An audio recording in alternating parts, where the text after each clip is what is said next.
You are now watching the full recording of CLCC's Sunday service. May the Word of God strengthen your faith and His presence bring peace to your soul. Palang umaga po sa lahat. Tayo pong lahat sa oras ito ay nanya ko pong tumayo. At tunay nga po na sa oras na ito, wala po tayong ibang gagawin kundi ang papurihan, sambahin at luwalhati ng ating Panginoon. Amen! Because this is not another experience Sunday service, but this is an encounter sa presence mo ng ating Panginoon. Amen po ba? Naniniwala po tayo na sa oras na ito, ang presensya ng Panginoon ay may encounter natin sa araw na ito. Amen? Kaya sa oras na ito, sabi nga po sa awit, I thank God. Sino din nagpapasalamat sa Panginoon? Tunay nga po na lahat ng bagay, marami tayong may pagpapasalamat sa Panginoon. Kahit sa paggising pa lang natin sa umaga. Amen po ba? Kaya sabi dito sa Psalms 150, sabi po dito, praise the Lord! Praise God in His sanctuary. Praise Him in His mighty heaven. And praise Him for His mighty works. Praise His unequaled greatness. Praise Him with the blast of the ram's of horn. Praise Him with the lyre and harp. Praise Him with the tambourine and dancing. Praise Him with the string and flutes. Praise Him with the clash of cymbals. Praise Him with the clanging cymbals. Let everything that has breath sing praise to the Lord. Amen. Lahat tayo ay magpupuri sa Panginoon. Come on, clap your hands to our God. Oh, we thank you, Jesus. We thank you, God. Yeah. Wandering into the night, wanting a place to hide this weary soul, this body bones. Yes, Jesus. And I try with all my might, and I just stand with the fire. I'm slowly treating about the bond. Come on, come on, come on. And just when I ran out road, I bet I didn't know that He told me that I was not alone. Come on, He picked me up, He turned me around, He placed my feet on solid ground. I thank the Master, I thank the Savior, because He healed my heart, He changed my name. Forever free, I'm not the same. I thank the Master, I thank the Savior, I thank God. Hey! Tunay nga, marami tayong magpapasalamat sa Panginoon. I cannot deny what I see. There's no choice but to believe. My thoughts are burning, like ashes leave. So long to my old friend. Ano daw yan? Burden and bitterness, you see the kids and moving. Lord, welcome here. From nothing out of the street road, I see how you save my soul. This wayward child is mine, is made by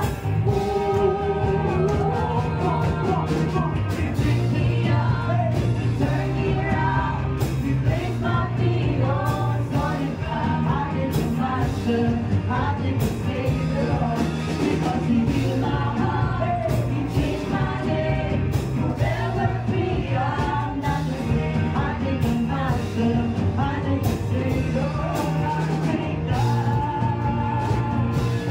Whoa, I think God. Yeah. Come on, get there. Lost another one. I am free. Come on, church. I am free. I am free. I lost another one. I lost another one. I am free. Yes, Lord. I am free. This is our declaration. I am free. Hey, hey. I lost another one. I am free. Oh, yeah. I am free. I am free. Come on. I lost another one. I am free. I am free. I am free. Come on. Yes, Lord. I am free. Oh, I am free. I know.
an orphan, but you called me a citizen of heaven. When I was broken, you were my healing. So your love is the air that I breathe.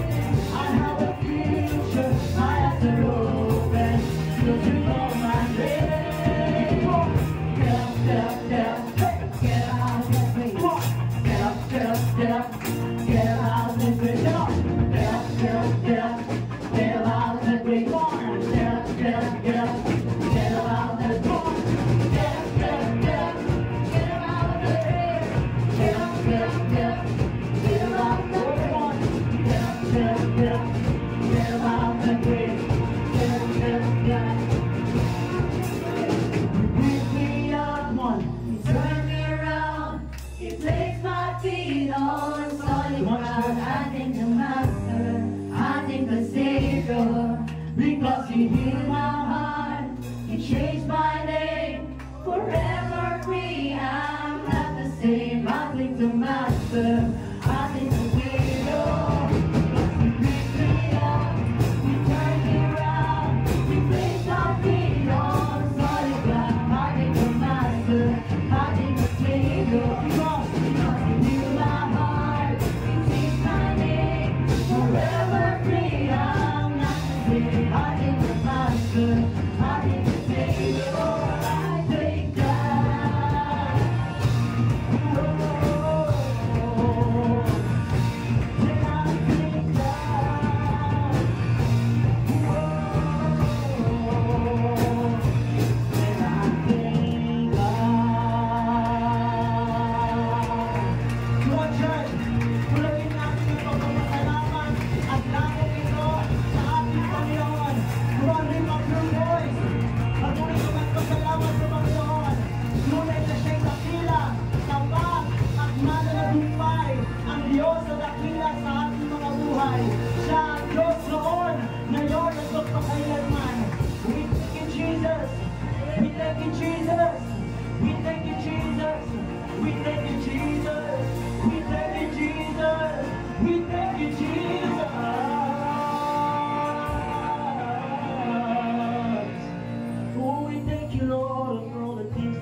Jesus, 'cause you healed my heart, you changed my name. Oh, forever feel I'm not the same. Thank you, Jesus. Thank you, Jesus. Oh, we worship you, Lord.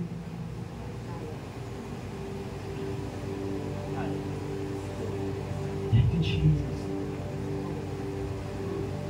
Truly, Lord, that there is no one like you. There is no one like our God. We are created to worship the Lord, the King of Kings, the Lord of Lords, the Alpha and Omega.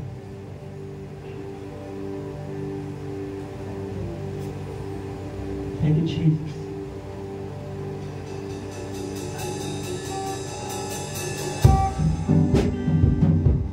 Thank you, Lord.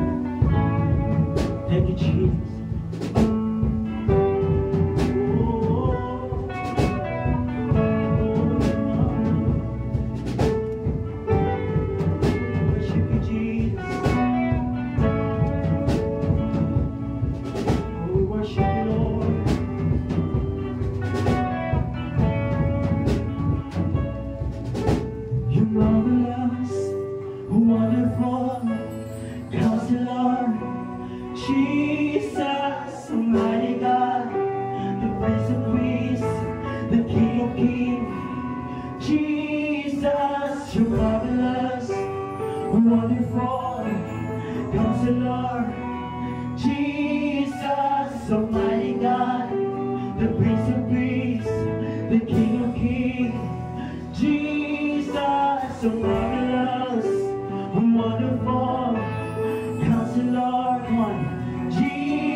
Counselor,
Call His name. Call His the name of the Lord. Call the name of our Lord, Yeshua.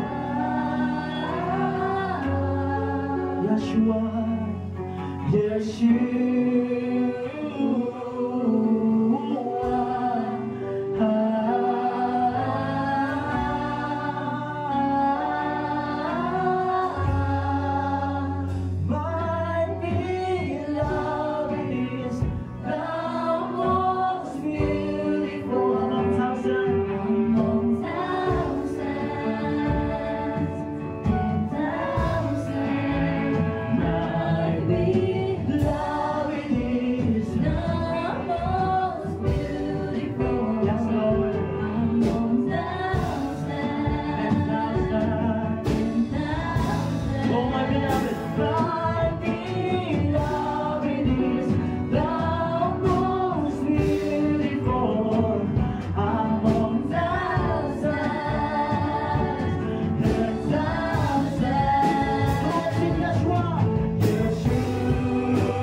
Continue to worship the Lord and then Yeshua.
worship the Lord in this place. Give thanks to His name. Give thanks to the Lord, for He is good. His mercy endures forever. There is no one like you, Jesus. Come on, church, declare it. There is no one like you, Jesus. There is no one like you, Jesus. There is no one like you, God. There is no one like you, Jesus.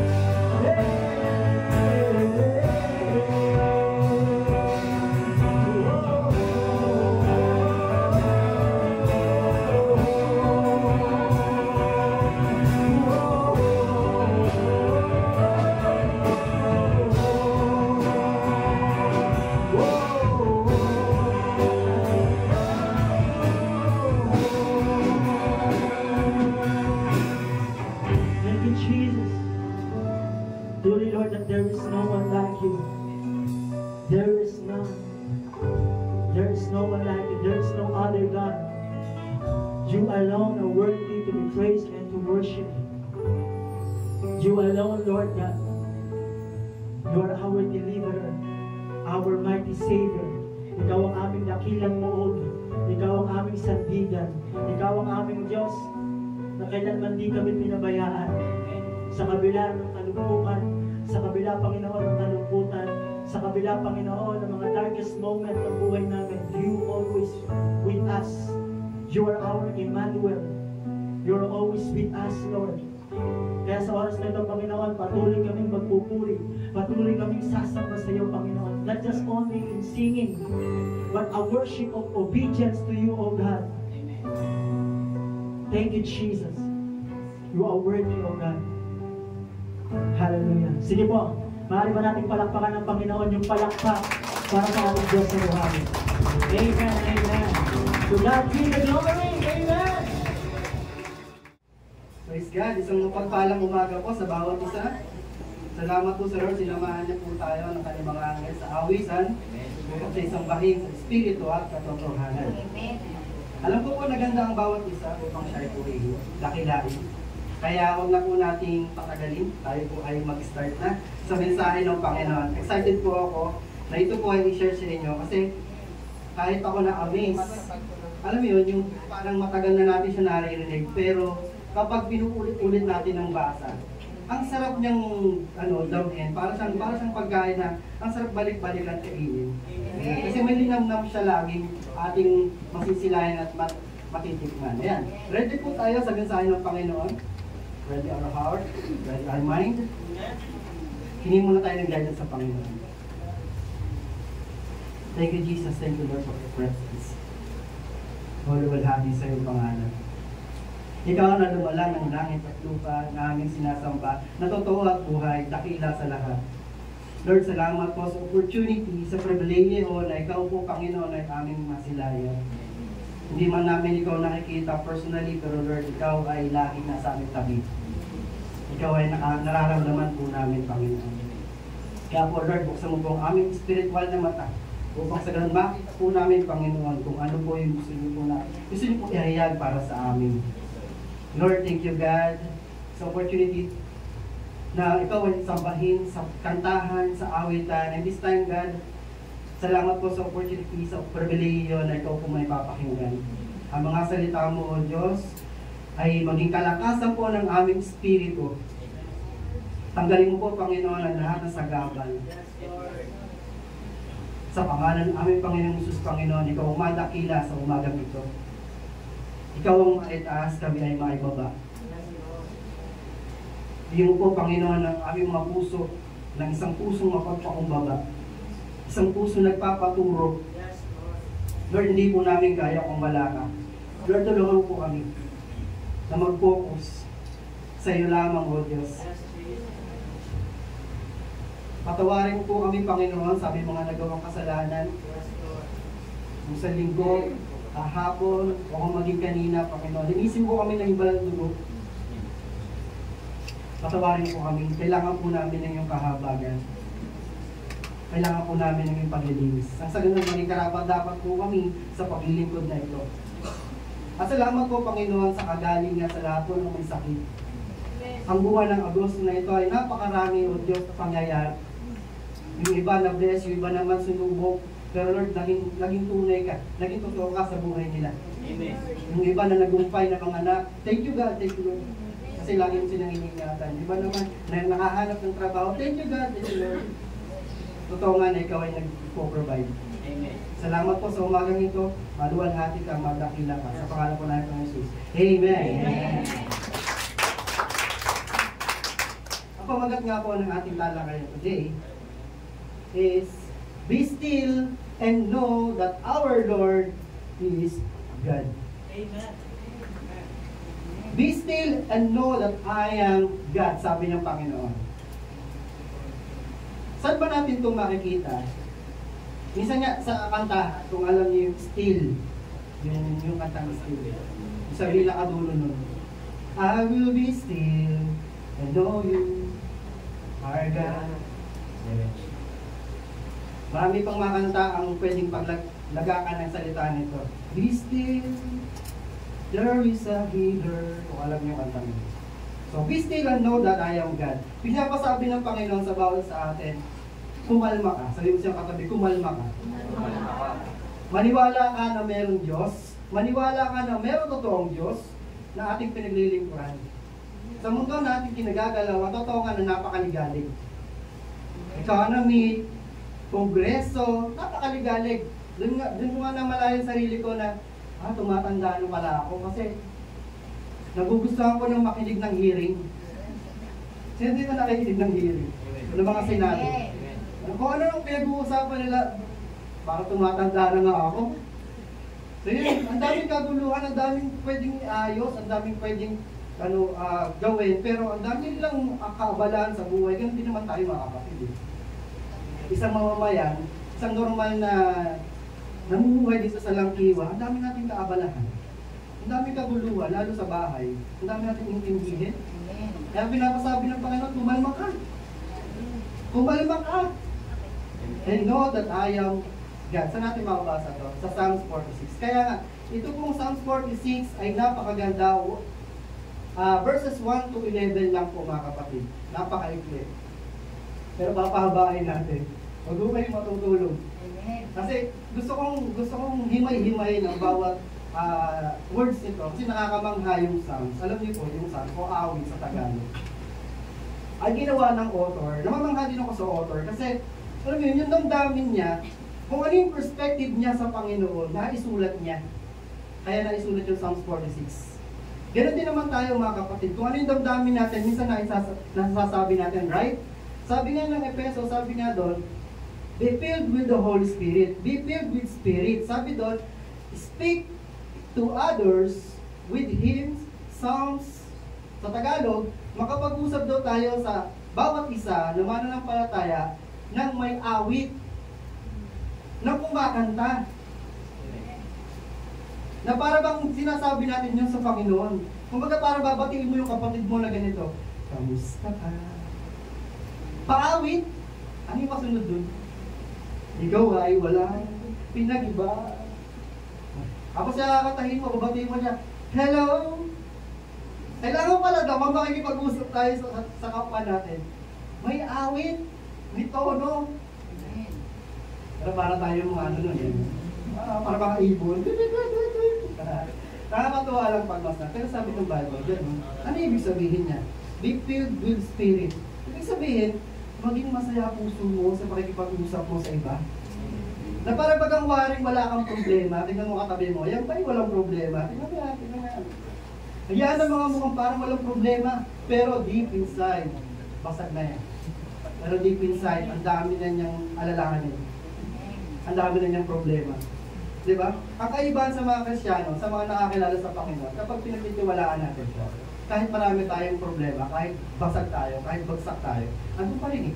Andun pa rin yung ngiti natin sa labi. Yung hindi natin maunawaan kung paano ginagawa ng Panginoon, kinikilos na tayo personal, no? Ano yun? Yung iba parang, ayoko nang mabuhay, ayoko nang ganitong buhay. Pero ang isang Kristiyano, na meron talagang gisa sa puso, iba ang presensya. Diba? Diretso na tayo. Psalms 46.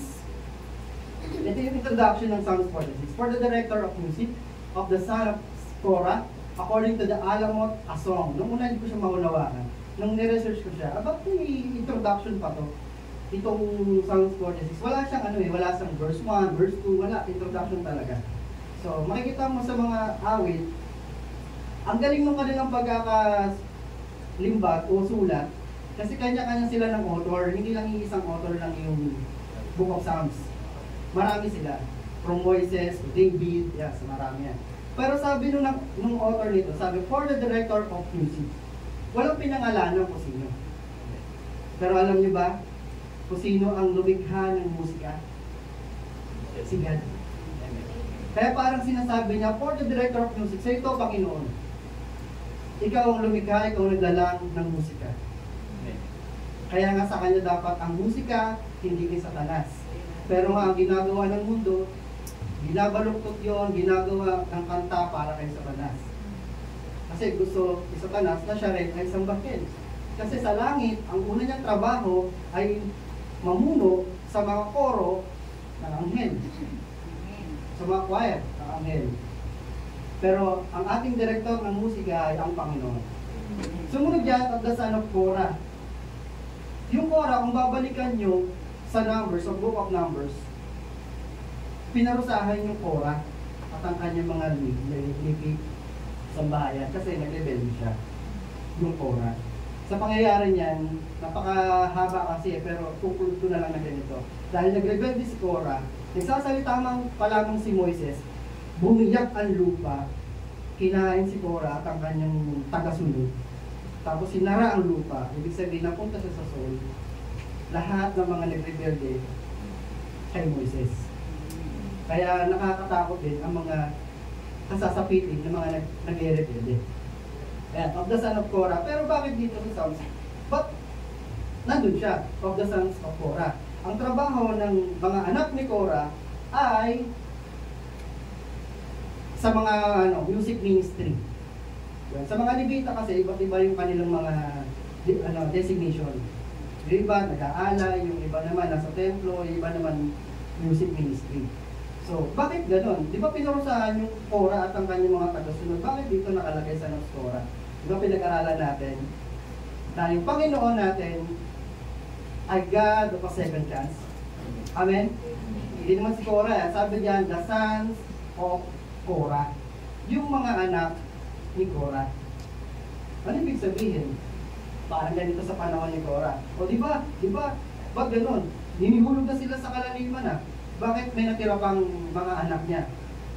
Bakit? Kasi kung uunawain mo, pwede naman yun, mahal kita. Pero, mas mahal ko ang Panginoon. Diba? Sabi naman ng Panginoong Jesucristo, dapat mas mahalin mo ang Diyos kaysa sa iyong mga nanay at tatay. Hindi tayo magiging karapat-dapat na kanyang disipulo kung mas ahead o minamahal natin ang ating mga parents kaysa kay God. Kaya may mga kabataan sabihin, ayaw kasi ng parents ko eh. Ayaw kasi ng mga magulang ko eh. Kasi sino mas mahalaga sa iyo? So, ibig sabihin, yung sons of Korah, yung mga hindi talaga pumanig, kahit magulang pa nila si Korah, ay nakaligtas doon sa parusang ginawa kay Korah at kanyang mga taga-sunod. Naintindihan po? Ayan. According to Alamot, noong una rin, hindi ko na maintindihan yun eh. Ano salitang Alamot? Ito pala ay ibig sabihin yung soprano, kumbaga sa female, ito yung matataas na boses. O, kaya naman, ito naman yung instrument. According to Alamot, according to the sopranos, ay a song. Napakahaba ng introduction, pero tingnan natin yung mga pointers natin makikita. Dalawa lamang po ito. Una, provision and protection. Sa Psalms 46 pala, meron tayo makikita na si God ay nagpo-provide at nagpo-protect. Umpisahan natin sa verse 1. Basahin nga po natin lahat. Ready, go? God is our refuge, strength, and ever-present help in trouble. God is our refuge and strength, and ever-present help in trouble. Yung author ng Psalms 46, nakakakilala sa Panginoon, binigyan niya sa verse 1 ng tatlong pagkakilala niya at perspective niya sa Panginoon. Una, God is my refuge. Ano yung ibig sabihin ng refuge sa Tagalog? Ampunan, tanggulan. Kapag nakita niyo yung picture, ayan, pag nakita ng mga mandirigma yan, sa malayo pa lang, makatapos silang mandigma. Matalo man o manalo, kapag nakikita nila yung ganyang tanggulan, sa malayo pa lang, nadadama nila ang kapahingahan. Nadadama nila na parang safe sila. Sa Pilipino, kapag napakinggan natin yung refuge, parang hindi natin, nadadama kasi hindi naman tayo yung Israel na kung saan inalipin ng matagal na panahon, kinugtog ang kanilang bayan, giniba ang kanilang bayan at pader. Tapos kapag itinatayo nung panahon ni Nahum, ni Nehemiah pala, di ba sabi sila, itayo kahit man lang pader. Kahit man lang yung tanggulan nila. Bakit? Kasi yun yung kanilang pride. Yun yung kanilang gustong mangyari. Pag wala kasi ang refuge, para ang kanilang isipan ay napaka-vulnerable ko. Napakalambot ko, kaya-kaya akong gapiin. Sabi ng author, God is my refuge. Ano ibig sabihin niya? Ang ibig sabihin niya, na kapag ang Panginoon ang kanyang tanggulan, meron siyang proteksyon. Proteksyon saan? Sa kaaway, sa mundong magulo, sa mga takinala, talikala. Umpisa pa lang, nabubulol na. Tinawawalawaan niyo po ano. Yun, so yung author nitong Psalm 46, sabi niya, God is my refuge. Sabihin mo nga sa iyong katabi, ikaw ba ang Panginoon mo tanggulan? Maging totoo sa iyo na ang Panginoon mo ay tanggulan. Sa parang, Lord, kapag nandyan ka, pakiramdam ko, protektado ko. Pag nandyan ka, Panginoon, pakiramdam ko, ang ingat-ingat ko. Kahit ang gulo ng paligid, God is my refuge. Pangalawa, God is my strength. Saan ka humuhugot ng lakas? Sa tulog, kuya, kailangan maka 8 hours ako, 12 hours. Meron kang kabataan 14 hours. Grabe yun, ang tulog mo Saan ka humuhugot ng lakas? Kanino ka bumabangon? Kanino ka bumabangon? God is my strength. Siya ang aking kalakasan. Akala lang kasi natin, tayo ay malakas. Pero sabi ng Panginoon, huwag mong ipaghambog ang araw ng bukas. Kasi hindi mo malalaman, bigla ikaw ay babagsak. Kaya nga, ang hugot mo lagi ng kalakasan ay sa Panginoon. Huwag mo sasabihin, ay, nag-gym naman ako, ay, nag-exercise naman ako araw-araw, ay, nagbabike naman ako araw-araw, malakas ako. Kaya ko, bata pa ako, no. Kaya ni Lord sa isang bigla, kunin ang buhay mo. O kaya, sabihin niya kay Satanas, o sige, binibigyan kita ng karapatan, guluhin mo yan. Huwag mo na siya papatayin. Naalala niyo si Job? Hindi nga siya pinatay, kaya lang ano nangyari sa kanya. Ang gulo, patay ang mga anak, patay din yung mga nawala yung kanyang mga business, nagkasakit pa nga. May dumamay naman mga kaibigan, kaya nga lang, sabi ng mga kaibigan, Job, ano naman kasi yung ginawa mo? Baka may kasalanan ka, kaya ka nagkakaganyan. Alam yung dadamayan na dapat Kaya lang parang parang magsisi ka na kasi. Pati nga asawa niya Kaya lang sabi ni Job, siya naman ang nagbigay ng ng lahat ng ito. Siya rin na may kakaya na bumawi. Kung ba't akong pinanganak, kung ba't din akong babalik sa kanya. Alam mo yan, hindi niya pinagmalaki na, oo, ako kaya may gawa bakit ako nagkaroon ng business na malaki. Lakas ko kaya ang ginawa ko dahil dyan. No? Ako din may kakaya kaya marami yan ako. Diba? Pero hindi pinagambong ni Job.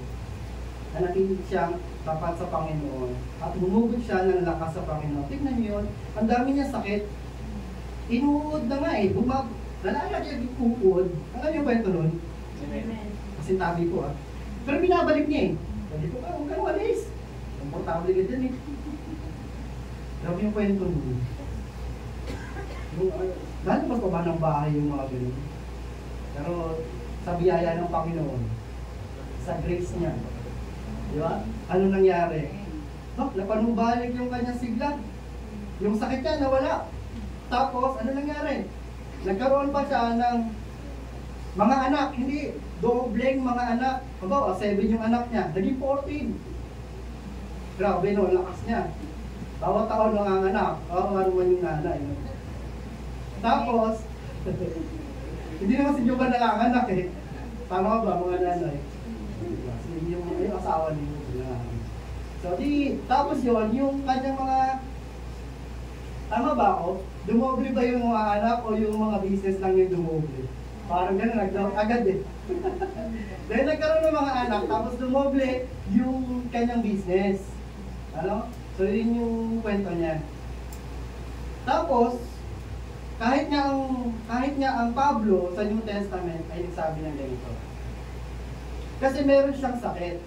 Gusto ni Pablo na patanggal yun sa Panginoon. 3 beses siyang hinihiling kay Lord na matanggal yung tinik sa kanyang laman. Kumbaga parang ang lalim ng salita eh. Pero yun yung sakit. Hindi natin malaman kung ano yun. Hindi naman sinabi ni Pablo. Pero sabi niya, Lord, tanggalin mo na please. 3 beses niyang hinihiling. Diba may ganun tayong prayer. Lord, grabe naman itong sakit na to na sasagabal ito sa paglilingkod ko, nasasagabal ito sa pagsuserve ko sa iyo. Lord, tanggalin mo na. Yun ang Pablo. Bakit? Bakit siya may sakit?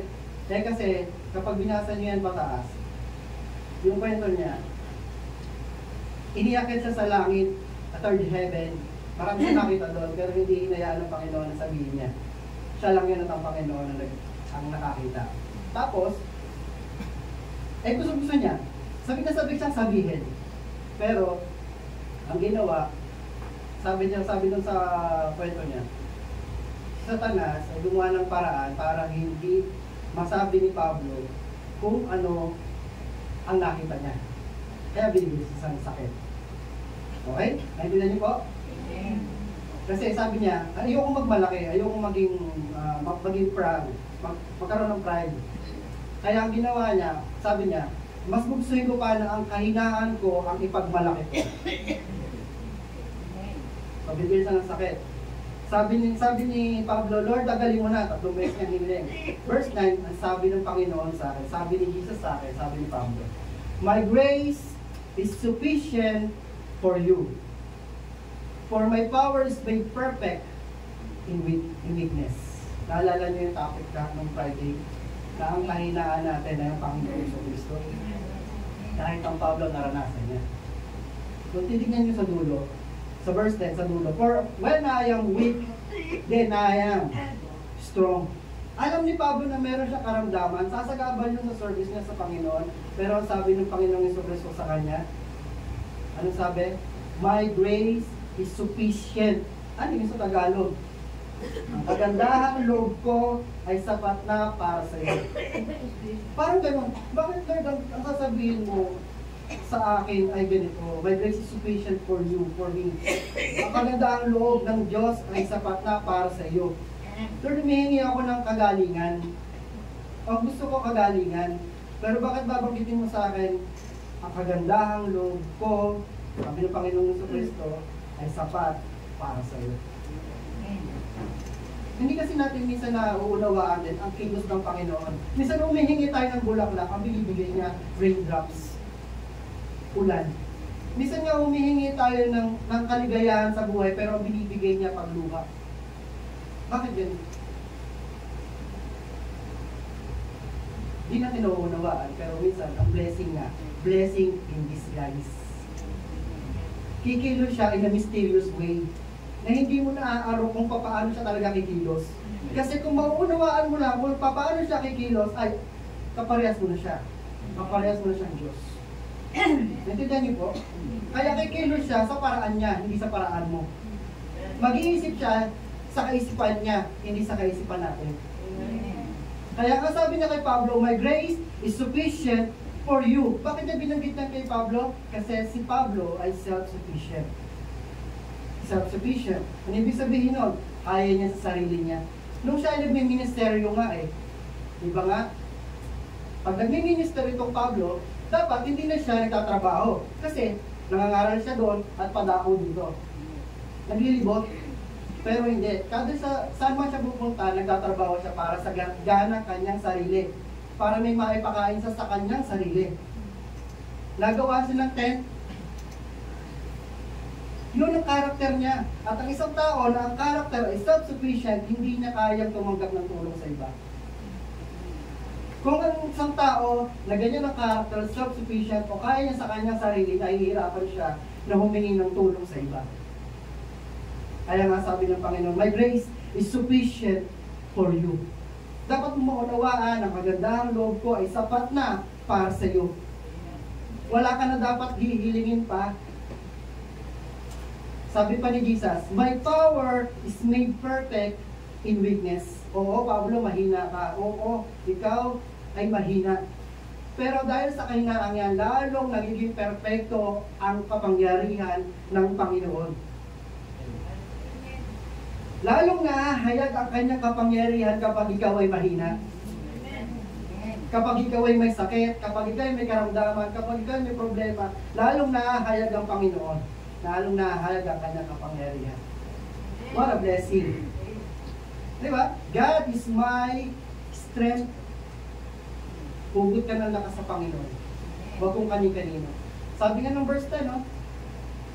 Kaya nga, alang-alang sa Panginoong Jesucristo, magiging maligaya ako sa kahinaan ko, sa pang-insulto, sa kahirapan, sa persecution, at sa lahat ng difficulties.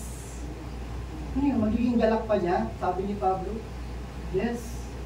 Pag-alakan pa niya na siya ay ma-insulto, mahirapan. Kasi sabi niya, for when I am weak, then I am strong. Masarap kasi nakasama ang Panginoon. Kasi sabi niya sa pangatlo, ang ating Panginoon ay ever-present help in trouble. Alam mo yun? Ang daming trouble natin sa buhay. Ilahati mo na lahat ng trouble. Kaguluhan, turmoil, turmoil, disorder. Pero sabi ng Panginoon, He is ever-present help in trouble. Pag si God ay tinanggap mo, hindi ka accepted sa kahirapan, sa problema ng buhay. Totoo naman Kaya kami nagsasabi, bakit naman ako pa naging Kristiyano ko, bakit gano'n? Dumagsa ang problema. Dumagsa ang mga alalahanin. Tingnan niyo yung salita. Ever-present help. Hindi sinabi, pag tinanggap mo ang Panginoong Jesucristo, tatanggalin niya ang problema mo, tatanggalin niya alalahanin mo. Nandiyan yan. Ang gagawin lang ni God, i-help ka. Gagawin lang ni God, tutulungan ka. Ayaw ni God na maging ano ka, ano mo yun, yung umasa ka sa sarili mo lakas. Kaya nga nandiyan siya para tumulong. Ever-present help in trouble. Verse 1 pa lang, busog na tayo. Sabi ng verse 2, therefore, we will not fear. Sabi ng verse 1, God is our refuge and strength, an ever-present help in trouble. Verse 2, therefore, we will not fear. Sabi mo sa'yo katabi, bakit yung natatakot? Pero sabi kasi ng verse 2, we will not fear. Bakit ba? Saan tayo natatakot? Tingnan niyo. Though the earth give way and the mountains fall into the heart of the sea. Alam niyo, na-imagine niyo yung lindol. Kinakatakot nga ng mga tao yung pinakamalakas na lindol na mangyayari sa kalupaan na hindi pa nangyayari. Pero sabi ng Panginoong Jesucristo, bago siya dumating, ang sabi niya, mangyayari ang dapat mangyari. Ano yun? Gera, lindol, pagbaha. Di ba? Pagtaas ng mga bilihin, sabi ng Panginoon, may katakot yan. Paano yun? Pag biglang dito lumindol, Hindi ka matatakot. Sabi ng Panginoon, huwag kang matakot. Siya may-ari ng buhay mo eh. Kung maliligtas ka, maliligtas ka. Amen? Ano yun, kuya? Wala ka nang gagawin? O sige, lindol, lumindol ka na. Bumiga ka pa, no? Lindol. Gagawin ka siyempre. Di ba? Kaya ka meron tayong mga drill eh. Earthquake drill. Ginawa rin ng Panginoon yan para magkaroon ka ng knowledge. Kung ano gagawin mo pag may lindol. Nakaranas kayo ng earthquake drill? Yes, lahat tayo. Ngayon, binigyan tayo ng karunungan ng Panginoon. Pero sabi diyan, huwag tayong matakot kahit ang mga bundok mahulog sa gitna ng dagat. Grabing ano to. Yung author parang ini-imagine niya, ano ba nangyayari? Ano kaya mangyayari? Diba? Ano kaya ay kinakatakot ng tao? Ayan. Yung ang nature na ang magsalita, ang nature na ang gumalaw, sa palagay nyo, anong kasunod ng lindol? Tsunami. Verse 3, sabi ng Psalms, though its water roar and foam, and the mountains quake with their surging. Grabe yung tsunami. Hindi pa tayo nakakaranas ng tsunami, di ba? Amen. Pero kapag ikaw yung nasa senaryo, nandiyan na yung tsunami, sasaluhin mo ba? Tsunami, ikam! Grabe yung, tigo pang dibdib mo naman, parang kang nalabas yung kaluluwa mo. Tapos hindi ka na makagalaw kasi nandiyan na yung tsunami. Kahit gumalaw ka, abutan ka, sa ibang bansa nakakaranas sila ng tsunami. Ano kaya yung pakaramdam nila? Ano kaya yung trauma na meron sila? Di ba? Sa verse 1, sabi niya, ever-present help in trouble. Lahat tayo magkakaroon ng trouble. Hindi man tayo dumanas ng tsunami, hindi man tayo dumanas ng earthquake literally. Sa bahay mo may lindol. Sa bahay mo may tsunami. Ano ibig sabihin? Walang kapayapaan. Bakit ganun? Nakakilala naman tayo sa Panginoon, bakit ang bahay natin magulo? Wala namang perfectong pamilya. Agree ako dun. Pero kapag ang Diyos din ang gumagalaw, minsan nakikita mo, bakit ang gulo-gulo ng family ko ngayon? Yung pala, ano siya, test sa inyo yun. Darating din naman ng umaga, darating din naman ang araw, makatapos ang bagyo. Tama? So hindi pang matagalan. Yung bagyo na dinadanas mo sa bahay mo, yung earthquake, yung lindol sa buhay mo, may panibagong araw kang masisilayan. Umasa ka lang sa Panginoon, syempre. Amen. Hindi mo naman kaya awatin eh. Aba na! Papakamatay ako! Kahit i-threat mo pa sa sarili mo, pag sila talaga magulo talaga. Minsan, ang pinagkakaguluhan niya, yaman mo, hindi mo pa alam. Mga ari-ariyan mo, meron man. Pinag-aawayan niya. Papakamatay ako, sabi ng mga anak mo, sige! Bawiin mo na buhay mo, para namin ang mana mo. Diba? So, ipakitiwala natin sa Panginoon yung mga nangyayari sa bahay natin, sa buhay natin. Amen? Amen. Sabi ng author, ano man ang dumating, pagtiwalaan mo, Panginoon. Kaya nga sa verse 1, ang pinakaunang ng binanggit niya, ano sabi? God. Sabihin natin, God. God. Kahit nga sa Genesis, ano sabi? In the beginning, God. Ano ibig sabihin? Sa lahat ng gagawin mo, mauna dapat ang Panginoon. Lumabas ka ng bahay, mag-pray ka, sabihin mo, Lord. Yun lang, Lord. Tulungan niyo po ako, ingatan niyo po ako. Sa lahat ng gagawin mo, mag-aaral ka, dapat ang umpisa niyan si God. Ano mang aspeto mo sa buhay? Business man yan, ang gagawin mo, business, oo. Pero yan, pero dapat ang unahin mo, si God. Amen po? Amen. Yan. Sunod niyan, may makikita kayo sa ibang mga translation, sa ibang translation ng Bible, sa Psalms 46, meron kayo makikita na word na Selah. Selah. Noong una, hindi ko rin man alam yan.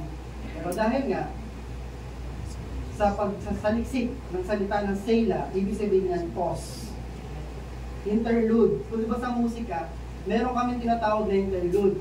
Ano yun? Hindi kakanta yung musikero. Tutugtog lang. Yung Hindi kakanta yung mga awit. Ang tutog lang ay musikero. Andiyan na kayo? Andito na ako. Kinuha ko pa eh. Kaya lang. Yung sela, pause, tigil muna. Bakit ganun? Napagtaka din ako. Yung beses nyo makikita yung salitang sela sa chapter 46 ng awit. Sabi ko, bakit ganun yung mga, yung author nito? Talagang awit. Kasi merong interlude, may sela, may pause. Naniniwala naman ako na lahat na sinusulat sa Bible merong purpose.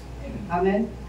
So, nalaman ko na yung salitang sela o pause, P-A-U-S-E, pause. Tigil ka muna. Ano ibig sabihin niya? Verse 1, 2, and 3. Dapat, tignan mo kung ano yung sinasabi. Pause. And then, care for the word. Dapat, namnamin mo yung salita. Kaya meron tayong pause. Tigil mo muna ginagawa mo, and then namnamin mo kung ano yung sinasabi ng verse 1, and 2, and 3. Amen? So, yun yung sela. Kailangan manamnam mo kung ano ang sinasabi ng verse 1, 2, and 3. And then, verse 4. Sabi niya, there is a river whose streams make glad the city of God, the holy place where the Most High dwells. Pagdating ng verse 4, ito yung binanggit ng author. Sabi, sa Tagalog, tingnan sa bahay. Verse 4, may isang ilog na ang mga agos ay nagpapasaya sa bayan ng Diyos. Sa banal na dako ng mga tabernakulo ng kataas-taasan. May isang ilog. Sabihin yung ilog. Anong makikita mo pag ilog? Isang mahabang tubig na narrow lang, no? Hindi siya malawak. Ilog lang. Sabi, may isang ilog na agos ay nagpapasaya sa bayan ng Diyos. Sa Israel, wala ka nang makikita ang ilog. Pero bakit sinabi ng oath? Yung ilog, yung isang ilog, ay nagpapasaya sa bayan ng Diyos. Pinapaunawa ng author ng Psalms na ito, na ang ilog na sinasabi dito ay ang Panginoon. Amen. Siya lang ang nagbibigay ng kagalakan sa bawat puso. Amen. Meron nga isang kanta. There's a peace, there's a peace like a river in my soul. Alam niyo ang kanta yan? Sige, alamin na natin namin. So, yung river na tinutukoy dito, o ilog, sabi, nagpapagalak sa bayan ng Diyos. Anong meron sa bayan ng Diyos? Maaaring ikaw ngayon ay bayan ng Diyos. Yung ilog na binabanggit sa iyo ng Panginoon, dapat mong hanapin. Isa lang yun. Isang ilog. Sabi ng Psalms 4 ng yung kasunod. 36 naman to. Hindi naman to sa 46. Sabi, they feast on the abundance of your house. You give them drink from your river of delight. They feast on the abundance of your house.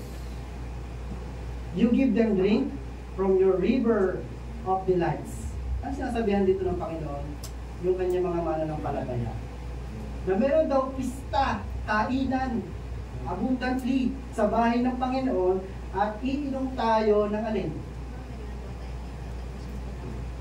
Sa ilog ng kagalakan. River of delights.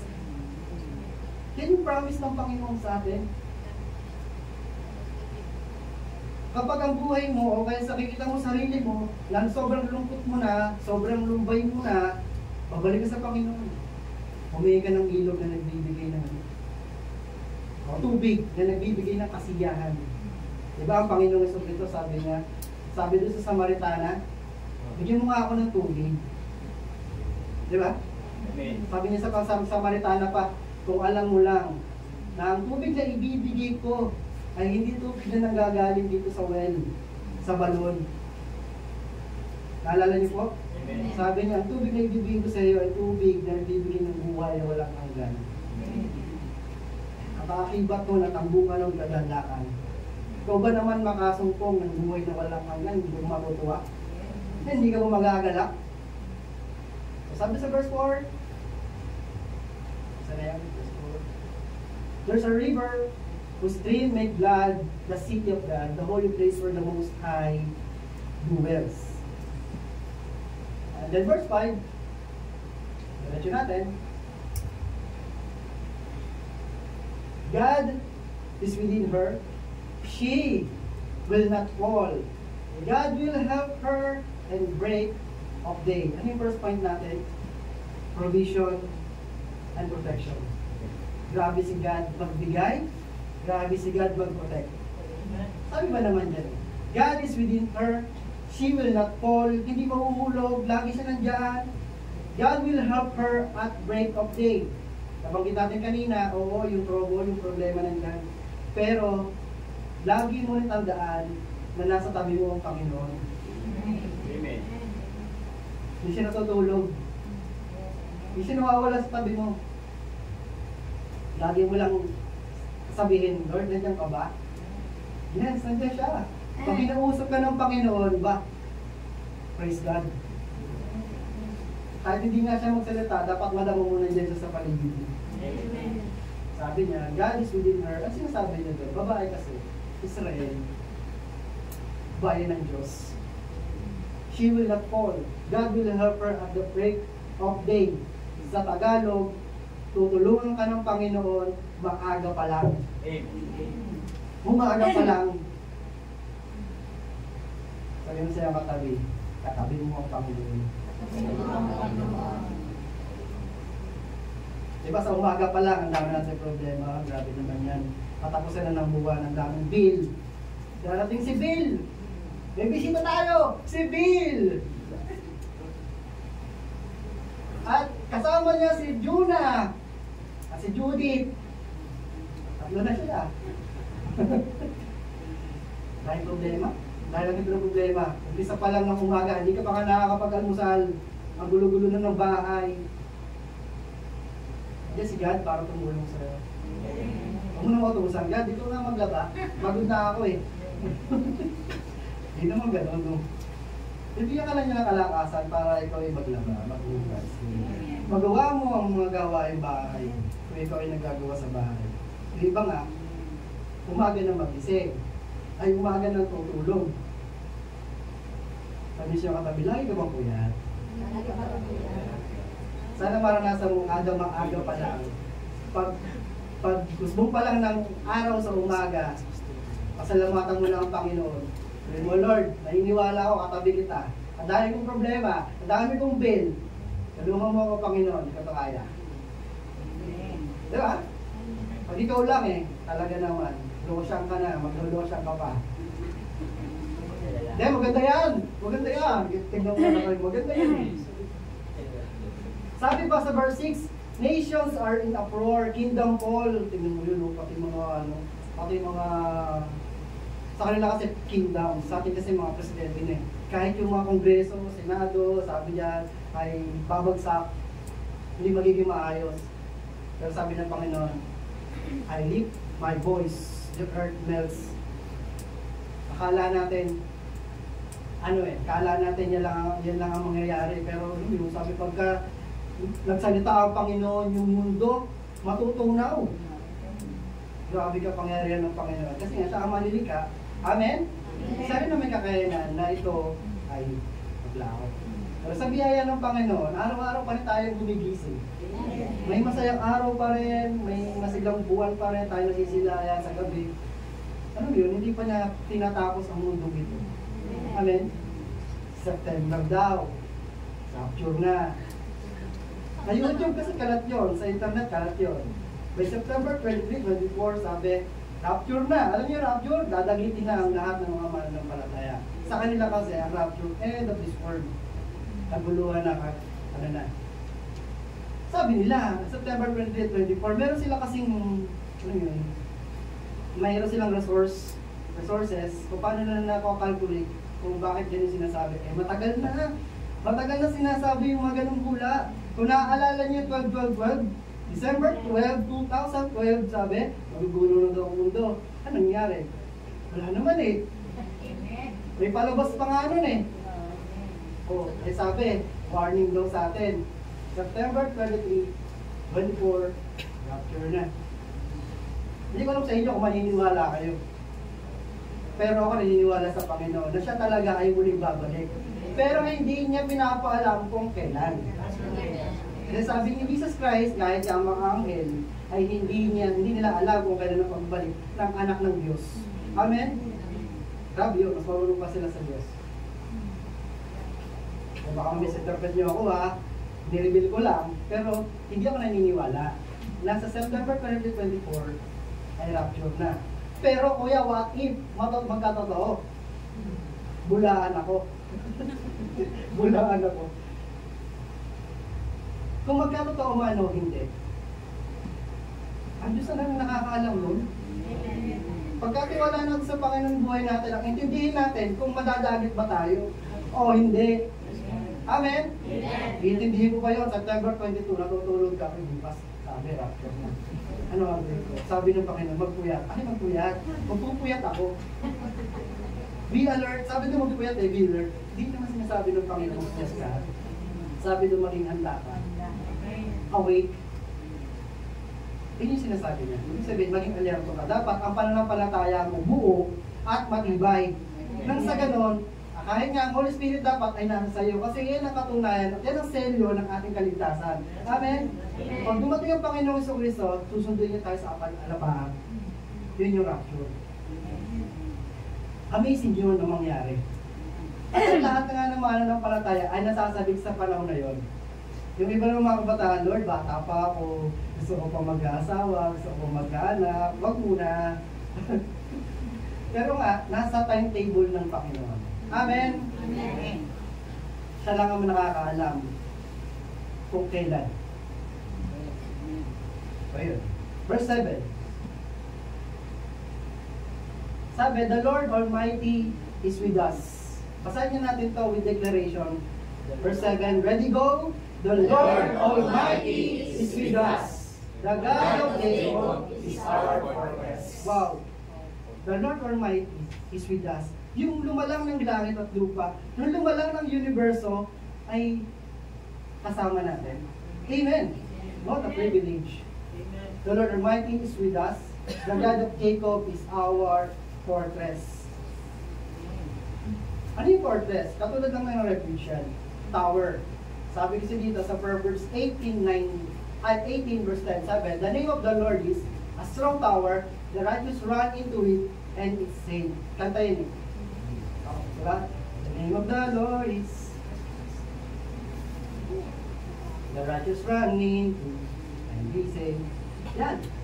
So, ibig sabihin, ang pangalan ng Diyos ay isang matibay at matatag na tower na kung saan kapag ikaw naman dirigma sa buhay na ito, pagod ka na, kapag ikaw pumunta pala doon, wow, feeling mo safe ka na. Kapahingahan. Amen? Amen. Sabi ko, the God of Jacob is our fortress. Yung verse 7, mamaya makikita nyo ulit sa verse 11. Dalawang beses nilang inulit yan. Kaya katulad lang yung Sela. Okay? So, yun yung first point natin. Ayan, Sela. Verse 7, kanina verse 3, binanggit Sela. Verse 7, binanggit ulit Sela. Ano ibig sabihin ulit ng Sela? Pause. Ibig sabihin, namnamin mo yung salita. From 4, 5, 6, and 7. Kung ano ang sinasabi ng Panginoon. And then, second point, shelter and salvation. Kanina, provision and protection. Ngayon naman, shelter and salvation. Verse 46. Come and see what the Lord has done. The desolation He has brought on the earth. Sa Tagalog, halika, tignan mo ang mga kahangahangang bagay na ginawa ng Panginoon sa mundo. Sa ibang translation, kayo pa rito, inyong masdan ang mga gawa ng Panginoon kung anong ang mga kagibaan ng kanyang ginawa sa lupa. Sabi ng English, come and see. Sabi ko siya katabi, come and see. Paanyaya ito ng Panginoon. Paanyaya ito ng author sa atin na sabi, come and see. Tignan mo kung ano yung ginawa ng Panginoon. Namamasdan ba natin ng mga ibon sa iyong kapawin? Namamasdan ba natin ng mga puno? Na-appreciate ba natin ng Panginoon sa kalawakan? Na-appreciate ba natin ang kanyang ginawa sa buhay natin? Amen. Hindi nagkataon na ikaw yan, hindi nagkataon na yan ang anak mo, hindi nagkataon na yan ang asawa mo. Yan ang inikha ng Diyos para sa iyo. Nakadestino yan para sa'yo. At sa ganon, ikaw ay magalak. Ikaw ay mamangha kung ano ang ginagawa ng Panginoon. Hindi lang sa universo, biruin mo yun, yung mga planeta, nakalutang sa kalawakan. Para bang may nagmamaniobra, nagkakalculate ng kanilang mga rotation at axis. Kasi kapag yan ay disorder, pag yan ay magulo, sabog-sabog yan, magkakabanggaan. Amen? Di ba nga, sabi nga ng NASA, dapat na ang mundo nga noon ay wasak na. Kasi may mga malalaking asteroid na papunta talaga sa Earth. Bakit hindi natutuloy? Kasi yung malaking planeta sa ating universo. So yung Jupiter, kikilusin niya, ay malaking planeta. Bam! Hindi naman masasabog ang Jupiter. Uuka lang yun. Pero yung planeta safe. Yung planet Earth safe. Amen? Amen. Wow! Come and see what the Lord has done! Yung mga kamang-mga bagay sa maliliit na bagay, yung madadapa ka na lang pero hindi ka madapa. Yung gano'n, matitisod ka na pero hindi ka matutuloy ang madapa. Mga yun. Diba yung mga aksidente ka na dapat, yung bigla yung nararas na yung gano'n, yung kaluluwa mo umagpas na. Lumabas na sa katawan mo yung kaluluwa mo. Yung mga ganong senaryo, nakaka-trauma yun eh. Yung muntik-muntik ka talagang ma-aksidente. Grabe yun. Yung ala mo, ano na, tapusan mo na. Pala, salamat Lord, iningatan mo ko. Yung mga ganong bagay, ipagpasalamat sa Panginoon. Kaya nga sabi, come and see what the Lord has done. Lagi mong titignan araw-araw kung ano ginagawa ng Panginoon sa buhay mo.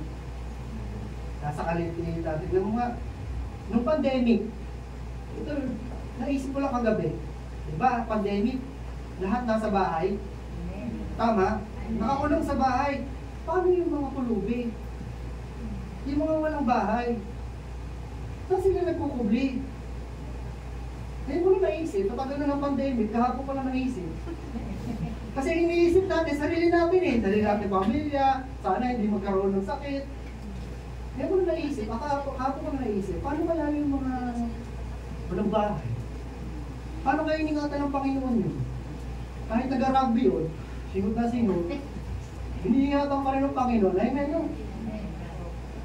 Nakanta sila sa pandemic. So praise God, sabi Lord, come and see what the Lord has done. Ano pa sabi? So verse 9 tayo. He makes war cease to the end of the earth. He breaks the bow and shatters the spear. He burns the shield with fire. Tingnan mo kung paano mag-protect ang Panginoon. Diba tayo mga anak, kapag pupunta tayo sa bahay, para tayong safe na. Nasaan yung maliliit kayo? Yung pa may hinahabol kayo ng kaaway niyo dahil nandugas ka sa text. Nang ano kaaway mo, ay patalo ka, bag, ano yung tapos takbo ka ano, sasasabi ka sa nanay, may mahabol sa akin. Pag nandun ka sa loob ng bahay, para kasi. Yung parang may mahabol sa'yo kapag nakarating ka sa bahay mo, safe ka. Shelter. Sabi ng Panginoon, dito ka lang, gulo-gulo na ng, di ba, girahan dito, girahan doon. Punta ka sa Panginoon. Magkakaroon ka ng kapanatagan. Namumblema tayo, yung China, ginugulpi na yung kabilang side ng Pilipinas. Ano yun? Palawan ba yun? Basta yun doon. Di ba, gulpihan na, war. Grabe naman din ang pagproteksyon ng Panginoon sa atin. Hindi pa nagkakaroon talaga ng mga gera. Kasi pag iniisip natin, paano kaya yun pagkaroon ng gera? Minsan dito, minsan doon. Ano kaya tayo? Hindi naman tayo warrior, hindi naman tayo soldier, hindi naman tayo mandirigma. Di ba? Ano kaya yun, Lord? Tignan mo, ang kapangyarihan ng Panginoon. Nasa kanya pa rin talagang kamay eh. Yung bawat bansa eh. Kumikilos pa rin siya. Sabi kasi, He will make war cease to the end of the earth. Kaya niya pigilan yung mga gera. Yung pagpapatayan. Pero yung gera, darating talaga yan. Kaya sabi ng Panginoon sa Kristo, tama? Darating yung kabila gera. Bago siya dumating. Tapos sabi niya, He breaks the bow and shattered the spear. He burns the shield with fire. So pag nasa shelter tayo, kahit anong bato ng mga kaaway natin, kahit anong bira ng mga kaaway natin, kapag nasa loob ka ng bahay, safe ka. Diba? Pakasariw ka ng bela, mga ganyan mga bata eh. Safe ako dito, naranasan ko kasi yun. Minsan, dumating sa point na kulit-kulit ko talagang bata. Na, ano ko bully ako na, nabubully ako noon. Di, nilalaro kasi kami ng, text. Naano ako, parang nadaya. Di, ako naman, super Saiyan. Iyak yun, super Saiyan. Di wala akong nagawa. Anak ko kasi yung kaaway ko, one time. Meron akong tirador, gumawa akong tirador. Andun ako sa pintahan namin. Ginanong ko, sinento ko talaga. Akala ko hindi tatamaan, tinumaan dito sentido. Akala ko patay Joke lang, hindi mo naman ganun kalakasan. Sentido ritago ako Alam niyo yung pakaramdam ng gano'n, nakagawa ka ng kasalanan ng bigla tatago. Huwag mong gawin sa Panginoon yan, ha? Biglang gano'n, abak! Iyak naman siya Tapos andun ako sa loob ng bahay ko, pakiramdam ko talaga, safe ako. Hindi niya ako mapapasok, hindi niya ako pwedeng galawin kasi nasa loob ko ng bahay. Ganun sa Panginoon, mga kapatid. Ano man ang bira sa'yo ng kaaway? Ano man ang bira ng mga kaaway mo? Sa Panginoon ka. Punta ka sa loob ng kanyang presensya. Wala kang magiging worriness, mga alalahanin. Abangan ba ako nito, ganyan. Sino ito may kaaway? Very good, walang kaaway. Wow, praise God. At dito natin makikita yung verse 10 na ating title. He says, "Be still and know that I am God. I will be exalted among the nation, I will be exalted in the earth." Wow, grabe si God. Sabi niya, kasi una naman, gera, di ba? Puro gera. Kaya sabi niya, be still. Ang daming ibig sabihin ng be still. Sa Tagalog, sabi doon, manahimik, huwag magligalig, be still. Maging mapayapa, rest, pause, be still. Kumbaga sa tubig, maligalig yung tubig. Pero pag sabi ng Panginoon, be still, mapayapa ka. At alamin mo na ako ang Panginoon. What a privilege din na tayo rin ay nag-aaral ng salita ng Diyos. Na kung saan, araw-araw nating, nararasan ang kanyang salita. Nauunawaan natin kung sino si Jesus. Amen? Kasi iba-iba tayo ng level kung paano natin tignan din ang Panginoon sa Kristo. Kumbaga ganito, nakakita na ba kayo ng sa gym? Tama, gym. Buhat dito, buhat doon. Tingnan nyo, iba-iba din ang level ng katawan. Muskulado na, pero meron pa rin payat, meron pa rin mataba. Ganun din sa church, mga kapatid. Sa church, kahit nag-aaral tayo ng salita ng Diyos, hindi pantay-pantay ang ating faith. Ulitin ko, kahit nasa congregation tayo, kahit araw-araw tayo nagsalisid ng kanyang mga salita, iba-iba tayong level ng faith. Amen. Kaya sabi ng Panginoon, do not lose faith. Ang gusto lang ng Panginoon, huwag ka lang huwag ka lang mawalan ng faith. Amen. Ano man yan, maliit man yan o malaking faith meron ka, basta faith. Amen. Para sa Panginoon yun. Amen? Ang pananampalataya ay paniniwala sa mga bagay na di nakikita. Amen. Umaasa sa mga bagay na darating pa. Amen. Amen. Ang pananampalataya ay pagkilala din sa Panginoong Kristo. Amen. Ulitin natin, kanya-kanya tayo ng pananampalataya. Kanya-kanya tayo ng patatagan. Amen. Pero kapag nagkakaisa tayo, alam niyo yung energy? Energy, basta ganito siya. Yung energy mo at energy ko, kapag nagkatabi tayo, Amen. mas malakas. Amen? Kaya nga pag nasa isang congregation, nasa isang ganito, sa isang lupon ng mga mananampalataya, ang taas na energy. Tignan mo mga katayo, ang mataas na energy na. Yung haway, yung mga haway energy. At hindi makapasok at makapenetrate ang gawa ng kaaway. Right? Pero kapag nagsosolo ka na, doon mo tetest yung faith na meron ka. Amen. Kung masisira ba yan ang gawa ng kaaway, o talagang mananatiling matatag sa Panginoon. Ikaw lang at ang Panginoon ang makakaalam yan. So verse 10, sabi niya, be still and know that I am God. Ang gulo-gulo na, sabi ng Panginoon, be still and know that I am God. Pinapaunawa niya sa ating lahat na yan ang Panginoon. Buhay siya, totoo siya, lagi mo siyang kasama, pumayapa ka. Pumalma ka. Then verse 11, inulit lang sa verse 7, the Lord Almighty is with us, the God of Jacob is our fortress. Nagtaka ako dito, sabi ko, bakit ganun Lord? Ba't sinabi ng author, God of Jacob?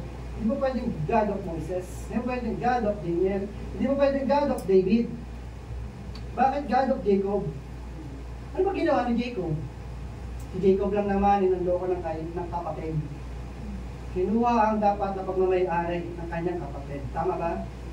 Baga parang isa siyang manloloko. Pero sabi ng text, God of Jacob. God is a God of second chance. Gagamitin ka niya sa purpose niya, sa kanyang layunin kapag bumalik ka sa Panginoon. Amen. Kaya nga sabi diyan, God of Jacob. Bakit? Sino ba si Jacob? Si Jacob lang naman yung nakipagtunggali. I mean, si God ang nakipagtunggali kay Jacob. Naalala niyo yun? Laban sila. Tapos sabi ng Jacob, hindi kita bibitawan hanggat hindi mo ako binibless. Naalala niyo yung kwento ni Jacob? Kaya doon nabago yung kanyang buhay. Kasi nagkaroon siya ng encounter kay God mismo. At yun, nagkaroon siya ng permanent na sakit. Kasi dinalihan siya sa kidney. Yun yung kwento niya. Sabi niya, the God of Jacob is our fortress. So bakit Jacob? Kasi kakailanganin mo talaga ng lakas para na nagagaling sa Panginoon.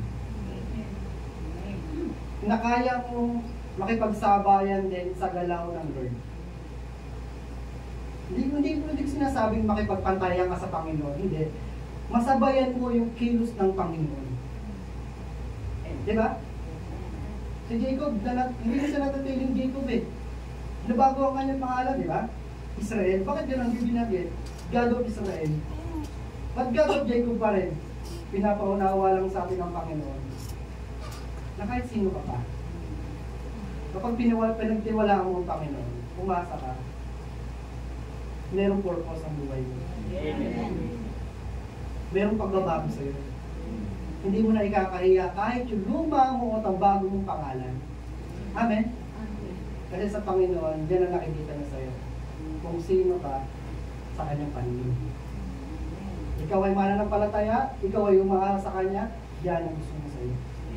Huwag kang umasa sa sarili mong lakas, huwag kang maging self-sufficient, na kaya ko naman, hindi ko kaya humingi ng tulong sa iba. No. Ang gusto ni Lord, dumipende ka sa Panginoon. Dumipende ka sa kanyang kakayanan. Tapos sabi diyan, Sela. Pause.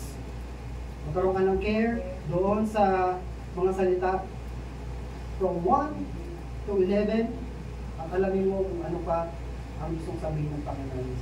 Hindi pa natatapos ang Lord sa'yo ngayong umaga. Baka mamaya pagdating mo sa bahay, maunawaan mo kung ano yung pinag-aralan natin ngayon. Kasi gumagalaw siya in a mysterious way. In a million way. Hindi lang ngayong oras na ito, kundi yan kasi pang mamaya pa.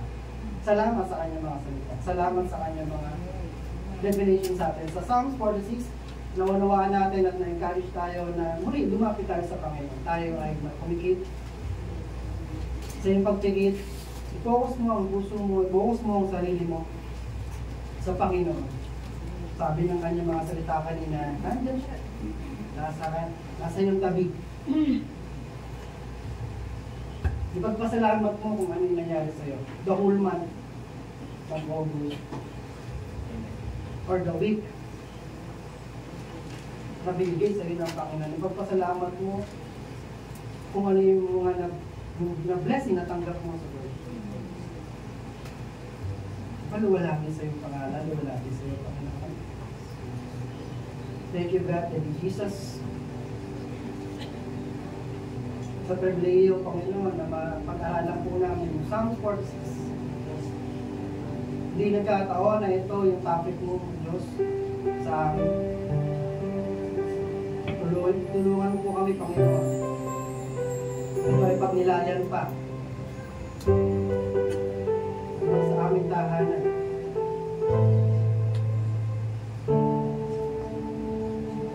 God is our refuge. God is our strength. Ever-present help in trouble. Worship Jesus, worship Jesus. Sige, ito yung oras mo ngayon sa Panginoon. Huwag ka maya sa Panginoon. Alam niya ang puso mo. Marami kang problema, marami kang alalahanin. Go to God. Alam mo meron kang proteksyon. Alam mo meron kang shelter na pupuntahan. Yes, Jesus. Purihin ka, Panginoon.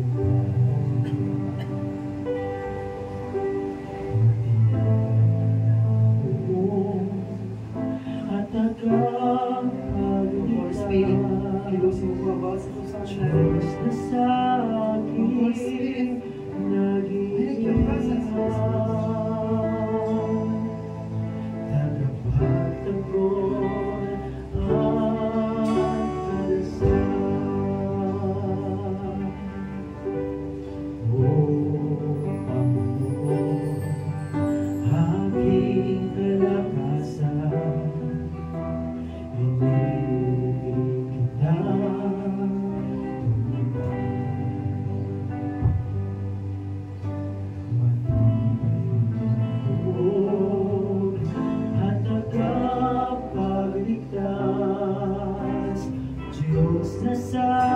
be may panganyaya ang Panginoon sa iyo kapatid. Sabi niya pa, let's sing.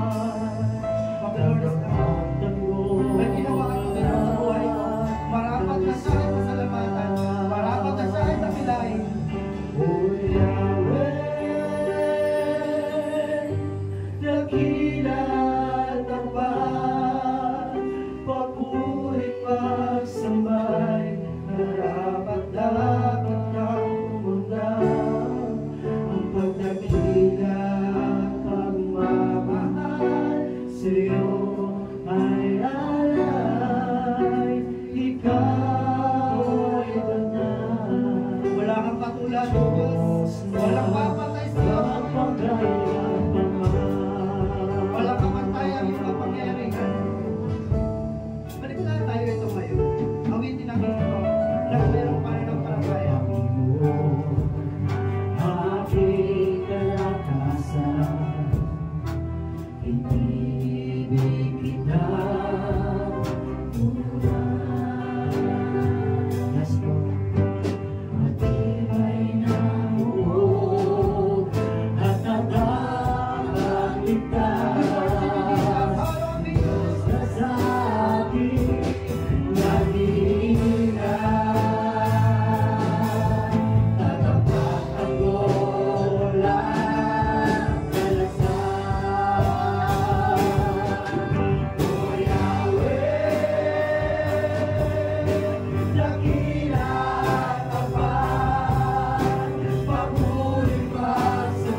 dakilat na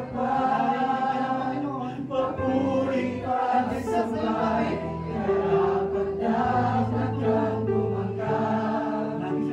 Dakilat pagmamahal sa'yo ay alay, ikaw ay banal, Diyos na magpakailan pa man. Ikaw ay banal, Diyos na magpakailan pa man. Ikaw ay banal, Diyos na magpakailan pa man.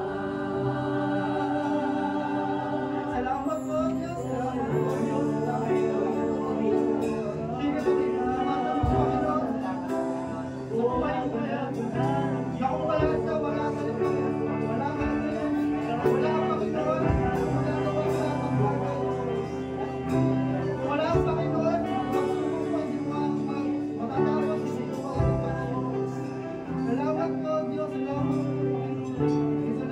Salamat po, Diyos.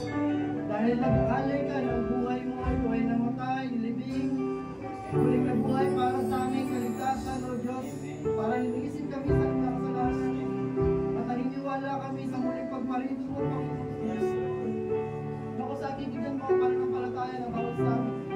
Ilignan mo kami, Panginoon, na may kasamang tatak ng banal na Espiritu. Natunayan na meron kami kaligtasan mula sa iyo. Thank you, God. Thank you, Jesus. Kasi may mga pangako ka, Panginoon, na sinasabi mo sa amin lagi, sa mga masalita mo, God, namin na pag-aaralan. Opo, Panginoon. Sa iyo lamang po kami depende. Opo, Panginoon. Sa iyo lamang po kami sasanggol. Ikaw ang aming tanggulan, Panginoon. Ikaw ang aming matibay na tore, O God. Sa kapag kami ay nasa iyo, kapayapaan ang nasa aming kapayapaan, ang kaligayaan sa puso po namin, Panginoon, hindi matatawaran natin. Minsan nga, Panginoon, kami nagsusulong. Wala naman kaming iniisip, pero gumapatak ang luha namin. Patunayan na, Panginoon, kumikilos ka sa buhay namin. Nagpapasalamat ang puso. Nagpapasalamat ang puso namin. Ang kaluluwa namin sa iyo. Dahil po, nakikita po namin ang Diyos. Yung magandang loob mo sa bawat isa po namin. Yung magandang loob na ibinigay mo po sa amin, bilaranas mo po sa amin. Thank you, God. Thank you, Jesus. Thank you, Lord. Thank you, Holy Spirit. Thank you, Father God. Thank you, Jesus. Thank you, Holy Spirit. Lagi po namin nanamnamin ang mga salita mo. Lagi po namin babaunin ang mga salita mo. Saan kami magpunta? Nakatatak na sa aming puso, Lord, na ikaw ay buhay, totoo, pagdakila, na kumikilos sa bawat puso sa amin. Hindi na ito maaalong ng kawan. At hindi na po kami malilila ng mga maling aral. Thank you, God. Thank you, Jesus. Nakilala ka namin, Lord. Thank you, God, sa opportunity na masama ka sa umagang ito. With all our heart, with all our strength, with all our mind, with our soul. Purihin ka, dakilahin ka, iluwalhati sa iyong pangalan, Mama, sa aming Panginoon, at pagpapala mo, O Diyos. Kapayapaan at kaligtasan, kagandaang loob. I-bless mo, Panginoon, yung mga nag-aaral ng trabaho, Lord. Bigyan po yung nararapat ng trabaho para sa kanila. Nagalingan po, Panginoon, sa lahat ng may sakit. Nakabalik, Panginoon, sa lahat ng pinagaling mo pa. Sa lahat po, Panginoon, ng mga relatives po namin, mga lagots po namin, saan ba sa ibang bansa? Lord, tulungan po sila. Bigyan po silang lakas kung makapagtrabaho ka. Lord, hindi naman nila gusto na mapalayo eh. Pero Lord, ginawa nila yun, Panginoon, para sa kinabukasan ng pamilya nila. Panginoon, pagpalain po sila doon. Ginagawa mo po sila. Yung mga mahal po namin sa buhay, yung mga hindi po nakakilala sa Panginoon. One day, God, umaasa po kami, makakasama po namin sila sa pagsamba. Umaasa po kami, Panginoon, sa iyong pagpalayaran, sa iyong galaw. Ay malayang bahan po kami ng sama-sama. Lord, sa tahanan po, I pray, Panginoon, ano man ang kanilang sitwasyon sa buhay, maraming man at mabigat man ang kanilang kondisyon, God, bigyan mo ng kapayapaan ng tahanan ito. At umasa po kang Panginoon na kapag ikaw ang sentro ng tahanan, Lord, nandun yung pagkilos mo. Thank you, God, sa mga mag-aaral, oh God, sa mga estudyante, bigyan po sila ng karunungan. Bigyan po sila ng talino, Panginoon, naasap sila sa iyo sa kung ano kanilang mga gagawin sa eskwela, Panginoon. Kasi sa mga magulang, na mga naghahanap buhay o nasa tahanan, God, bigyan po sila ng lakas pa ng katawan, talas ng kaisipan, pagpatuloy pa sa pag-aalaga sa kanilang mga anak. Salamat po, Diyos, sa lahat-lahat. Hindi man namin mabigkas, Panginoon, na aming bibig. Pero ang puso po namin ay ang nagpapasalamat sa iyo. Lubos ang kagalakan po namin na ikaw ay nasa aming tabi. Hindi mo kami iiwan, hindi mo kami pababayaan. At kung kailan kami mahina, ikaw ang aming lakas. Yes, Lord. Nasa iyo ang aming lakas, Panginoon. Kaya purihin ka, wala kang sa'yo pangalan. Sa pangalan ng aming Panginoon sa Kristo, ang lahat ng mga mahal ng Diyos ay sumigang malakas pa. Amen!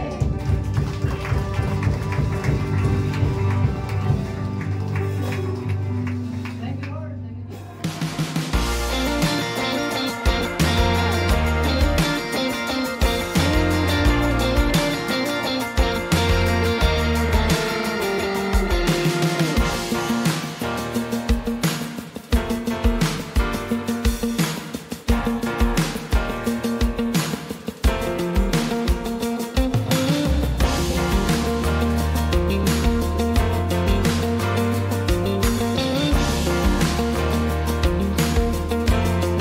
Let's take a few moments to stay connected with what God is doing in and through our church family.